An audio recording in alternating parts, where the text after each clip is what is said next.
Diqqət, diqqət! Füzuli Məktəbinin radio qovşağını dinləyirsiniz. Bugün məktəbimizin şəhid məzunu Vətən müharibəsində qəhrəmancasına şəhid olmuş Telman Qarayevin anım günüdür. Qarayev Telman Əlioğlu 15 dekabr 1999-cu ildə Şəmkir şəhərində anadan olub. 2019-cu ildən Azərbaycan Silahlı Qüvvələrinin sıralarında müddətli həqqi hərbi xidmətdə idi.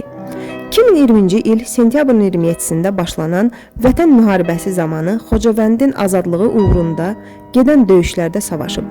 Telman Qarayev noyabrın 8-də Xocavənd döyüşləri zamanı ağır yaralanıb. Noyabrın 25-də isə Füzuli Hərbi Hospitalında şəhid olub. Məktəbimizin şəhid məzununu anım günündə bir dəqiqəlik sükutla, dərin hörmət və ehtiramla yad edirik.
Allah rəhmət eləsin.